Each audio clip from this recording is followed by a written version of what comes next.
Hi, I'm Rich. You're going to see me in this video that you're just about to watch. But for the first, I don't know how many minutes, it's going to sound utter dog shit. And I'm going to claim to have fixed it a few minutes after that, but I didn't fix it. Apparently, I can't have monitor on the headphones to test the microphones whilst I'm recording, because then for some reason it echoes. I figured this out after 2 takes. You'll see. And then it starts sounding normal. Anyway, enjoy.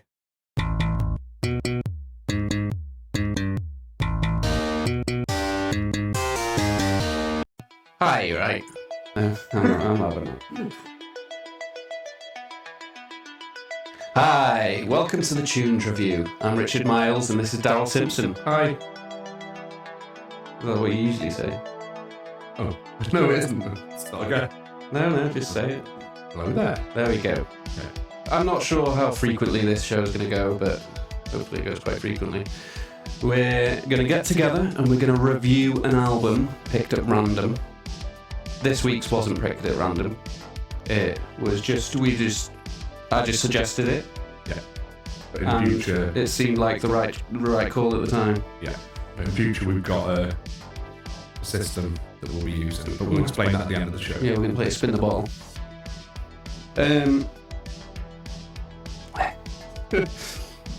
So this time we are reviewing the album Fantastic by Wham. I don't know much about Wham. I know now. Well, I probably knew this before. It was George Michael. And Andrew Ridgeley. Darryl, if you could tell us a bit about Andrew Ridgeley. Who's the other person in Wham? Cool. The less talented one. So, to start off with, let's just have a bit of a history lesson about music. When was music invented, Darryl? 1981. 1981. So this album was released 4 years. No, was it 85? 2 years. It was 83. This is 83, so it was released 2 years after the invention of music. So it hadn't come very far at the time. Yeah. We're gonna go through song by song, starting with track 1. Track 1 is. Before we do that, yeah. Going into this album, first time listening to it, I thought I would be shitting all over it. I thought I would hate it. Let's see if I do. But one other point with it is it's a disco album, and it was recorded in 1983. Yeah. And disco as a genre ended in 1980. No. When did the disco Rolling ended? There's a. I wish I could Google it. You can Google it. You got Google? Yeah. Disco kind of died out at the beginning of the 80s. That's why you see bands like ABBA disappearing, because the genre didn't really exist anymore. When they can't create music, they just fade into the abyss. The abyss. When did disco die? July 12th. July 12th, 1979. That's particular. Yeah. It was the infamous disco demolition night at Chicago's Comiskey Park. Who went to the funeral?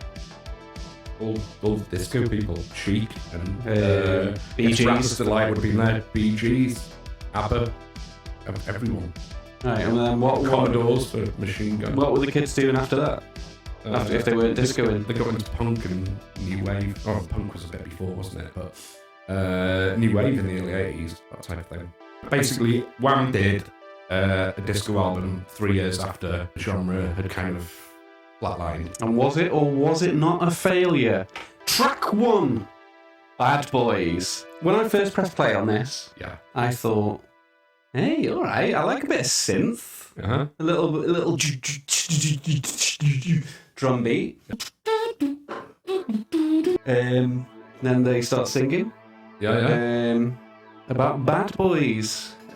I'm wondering if their idea of bad boys, what women want from bad boys rather than actual bad boys, isn't necessarily what would really be considered the You can't see a bad boy. Yeah. My whole thing with this song is it's for a song with a title like that it's the least dangerous portrayal of a bad boy, you may as well listen to Hanging Tough by New Kids on the Block.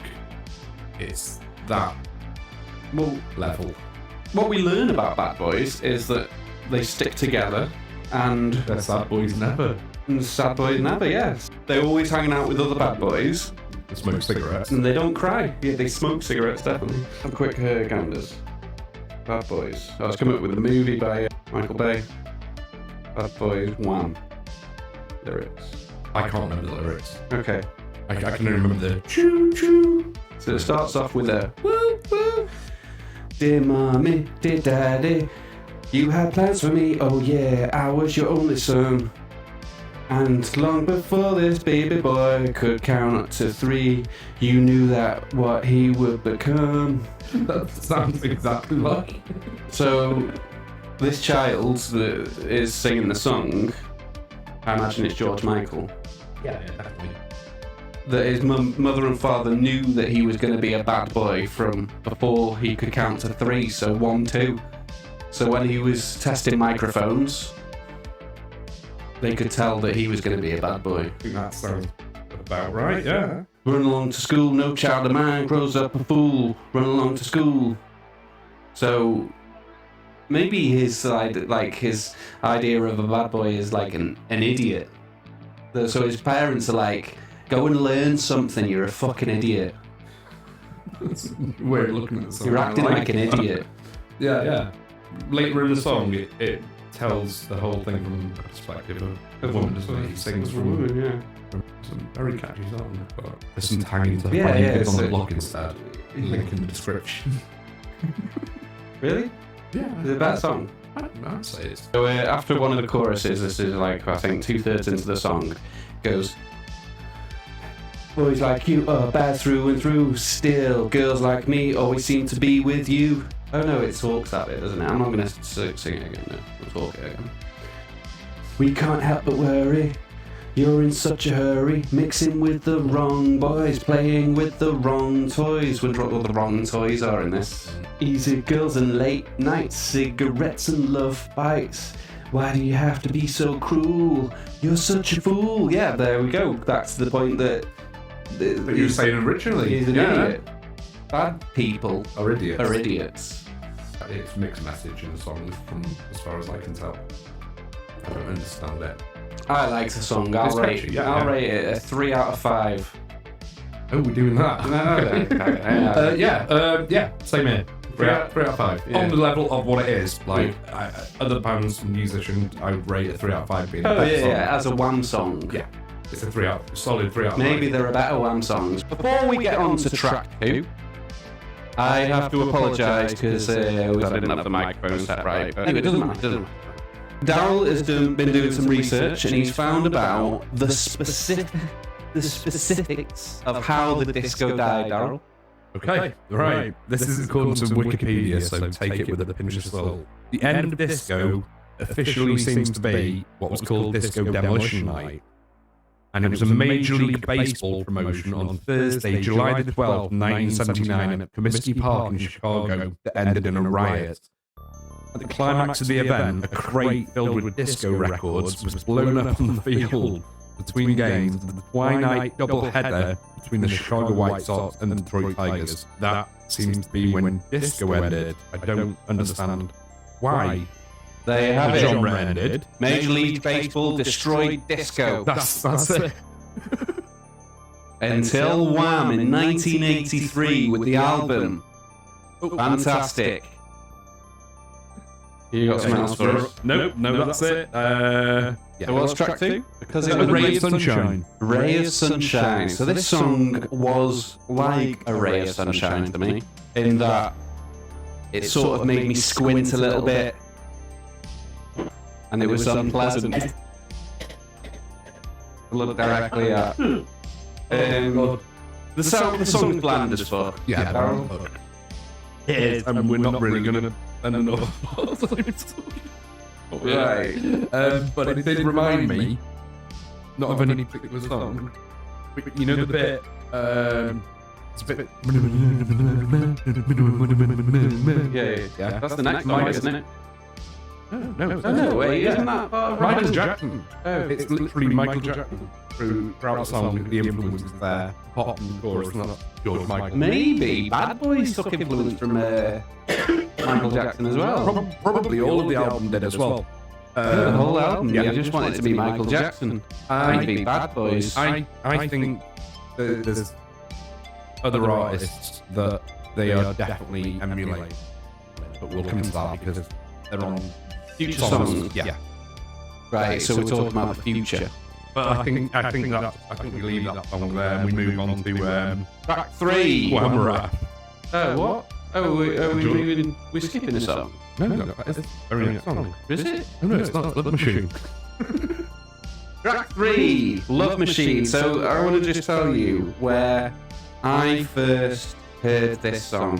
Oh, okay. Okay, so I first heard this song sung by Bruce Willis in a Friends episode where Bruce Willis was dating Rachel, and then Bruce Willis dances and sings this song in front of the mirror.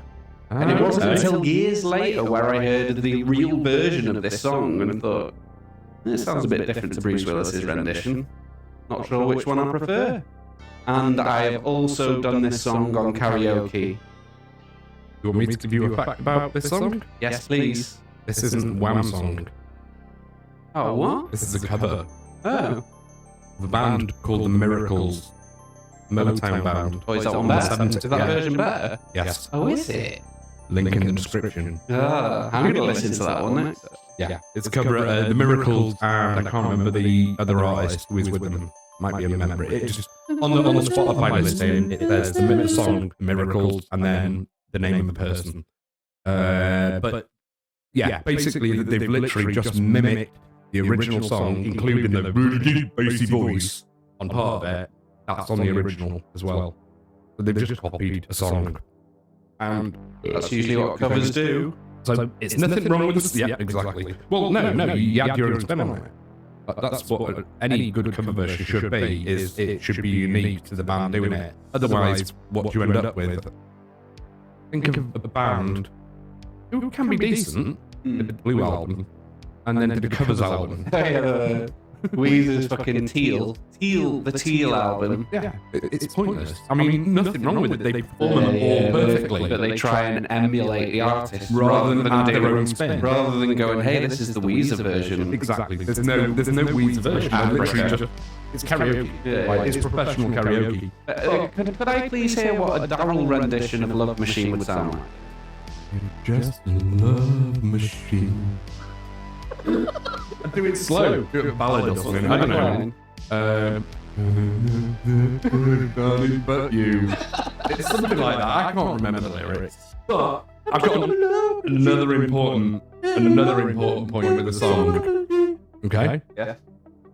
It's a bit in the song that goes na na na na na na na na na na. And that sounds but that sounds to me like another song. Right. Na na. See if you recognize the song.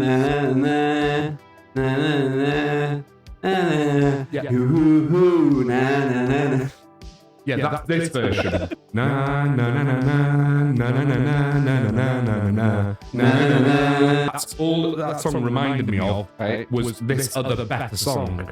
What's that song? It's not Here Comes the Hot Stepper, because that it uses that as a sample.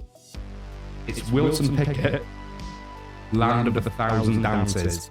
Yeah. Link in the description. It's a way better song. Okay. Way better. So we're making a compilation album here of songs that are better than Wham. Yeah. Track 5? Oh, Track 4. I think so. Hold on. Yeah, it definitely is track 4. Yeah, it's track 4. What's the name of the track? It is Wham Rap! Wham? Exclamation mark. So, Enjoy what you do? Question mark. George Michael became a rapper for a song, and did he enjoy what he did, Darryl? He seemed to enjoy it. Did you enjoy it? For me, it sounds like they listened to Sugar Hill Gang for the first time and thought, hey, we can do that. And they can't. No. They can't. but that's not a criticism. That's I'm not. no criticising one the can. song. No one can do Sugar Hill Gang except Sugar Hill Gang. No, I'm not criticizing Wham Rap No. in any way, shape, or form. Oh, go on. All right. You know, like how The Room is a film that is so bad it almost becomes genius. Yeah, it's probably on my top 50 greatest films of all time. I feel that way about this song. I think It's shit. fucking awful. But that's what makes that's what's charming about it. It's not bad, it's bad. people who have It's no idea Good how bad. to do a rap song. Because there's numerous times throughout it, they'll start rapping and it feels like it's going somewhere. And then it stops, like there's no flow to it. And then they just say things. They say things throughout the song, and it's brilliant. What do they say? Well, I am a man, job or no job. Whatever. But yeah, no. But on the rap parts, it's very much Rapper's Delight.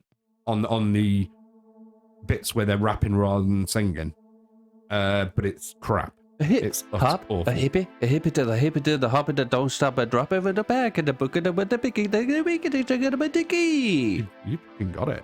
Thank You you, got thank it. you. I've been practicing. The next time you ask me to fucking sing it on karaoke with you, even though you know it all yourself. Yeah, you need 3 people. And I'm stood there. I don't need 3 people. I'm That's usually like, you stood know. there for the first 30 seconds because that's the bit I know. And then after that, it's like, it's not a test. Yeah. Well, no, it is a test and I can't pass it. I can't pass the test. So what you hear is me not passing the test. I guess so.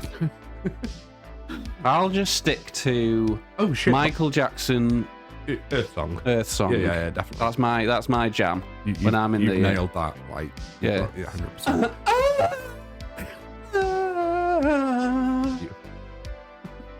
But well, I remember. So I've just suggested Rapper's Delight. So Yes. link in the description. Link in the description for Rapper's Delight because if you've never heard Rapper's Delight, you'll want to listen. You should listen. You've heard it. What are you chatting? Because at least they're trying to do They're something. trying really hard, They're trying really hard to do a Whamra. and they also re-recorded the song for their third and final album, as Wham Rap 86. It's still rubbish. I'll give that a listen. Link not in the Yeah. description. We move on to track 5. I think well, it's not going to be track 5. Oh yeah, no. We said at the beginning of this, we're not going to review any of the instrumentals because there's the album's got 3 of them. 3 of them. Yeah, Ray of Sunshine, which was track 2, Love Machine, which is track 3, and then One later on, one isn't that's it? a ballad, a Yeah. remix of that. So Not there's, remix. there's no point. Fucking, it's just an An instrumental. instrumental remix. No, it has got it. I think it has got the singing on. Who cares? What's What's the next song we are reviewing? The next one after this would be Club Tropicana. Club Tropicana is here. Club Tropicana, for me, I like it. Yeah, it's one of the best songs. I like this song. It's a good Yeah, song. it's genuinely like decent 80s pop song. Yeah. And that's the thing. It's as derivative as most of this album is of disco. You know, it's a young band wanting to do a disco album, but you know they've got the ability to do other things, to do pop, and they show this that with is it. Tropicana. This is them doing pop. They show it more on the second album, like Careless Whisper and Freedom and Wake Me Up Before You Go. And Last Christmas. What? All that stuff's on the second album? Them 3 are. Last Christmas isn't, I don't think. I think that's on. Oh, we should have third. reviewed the second album. They've obviously kind of got the ability to do other songs. Yes. That are better, but this one is just so disco focused that it's to its detriment, I guess. Tropicana. You'll get there. Club Tropicana, from me, gets 4 stars, and it's going to be the highest ranked song on this album for me. I think this is easily the best song on the album. And on a serious note for me, this probably also would be the highest ranked, so at 4 as well. Wham Rap. It's a novelty. I can't do any. I can't decide between 5 or 1. That's how I feel. It's awful or it's genius. I don't know. You can't decide whether you want to frame it or set fire to it. Yeah, exactly. But I want to listen to it again. Yeah. I might even put Club TROPICANA on a playlist. Yeah. Nowhere near the best 80s song. I mean, like, best 80s pop song. There's so much better than it.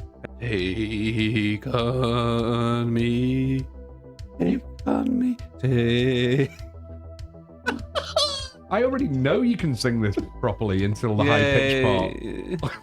I'll be gone in a day or two. There we go. That's more like it. Voice of an angel. Oh, yeah, Barney howling in a second. What? Wait. What track number is this? We're on to track 8. What's it called? Nothing Looks the Same in the Light. Wait. So this one goes. Nothing looks the same in the light. Yeah, it's instantly forgettable. This is abysmal. For me, it's weirdly George Michael lacking confidence with singing because he's almost whispering at points. He just doesn't seem like he's got confidence. Yeah, it's the and type of first whisper. album. It's the type of whisper that has care in it. It's not even careless. Nice little reference to the second album track and solo single as well. I think he did it. He re-recorded it, didn't he? Yeah. It's just there. It's just a rubbish song. It's just there. Yeah, it could be something maybe. I don't know. It's not something. No, I think Track we should just move on to track 9.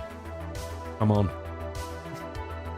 So this is a song that I could see myself in the club, collar up, shirt unbuttoned, to reveal my hairy chest. I don't have a hairy chest. And I'd be walking like this. Come on, get up. I think you'd be doing the head. elbow dance, to be honest with you. Right, okay. I'm known for the elbow dance sometimes. Come on, elbow the bouncers in the head and get kicked out of the Vic and Prestatine. You got bits of memories there, haven't you? Yeah, because I elbowed the bouncer in the head and got kicked out of the Vic and Prestatine. Was that the same night where we went to buy chips and you ate the chips and cheese of yours and then you were still like that and I was like, you need to eat more. Yeah. And passed you my chips and you smacked them out of my hand onto the floor. Yeah, that was the same night, wasn't it? Yeah. I agree. It's a song you dance to in the club, like in 1979 before the disco demolition night. But it's instantly forgettable. The moment it ends, there's like so many better disco songs. Just go and check any of them out. Not even going to put a link in the description because there's so many better ones. Okay, so if I was going to rank the last 2 songs, track 8, that other one, abysmal, 1 star. This one, for me, it's a 3 star. It's okay for this album. Yeah. Not in general songs that exist in humanity. Yeah. We're judging it by the standards of Wham Rap, and Wham, nothing compares to Wham Rap's 5. But yeah, for me, then Nothing Looks the Same in the Light is a 2. It's a 2. It's forgettable. It's just the night. It's just there. And Come On as well. 3. It does its job. It's disco. In a club. Yeah. I'd probably dance to it once I'm drunk. Don't dance before I'm drunk. Track 10. We're on to Young Guns. Go for it. So this song was in the movie Young Guns, correct? No. No. With Kiefer Sutherland. No, this is a disco song, and Young Guns was set in 1876. The music in the movie Young Guns was performed by Bon Jovi. No, that was Young Guns 2. Young Guns 2, John Bon Jovi did the soundtrack for. The same universe. And none of the music appears in the film. The only song he did the entire soundtrack for Young Guns 2. Yeah.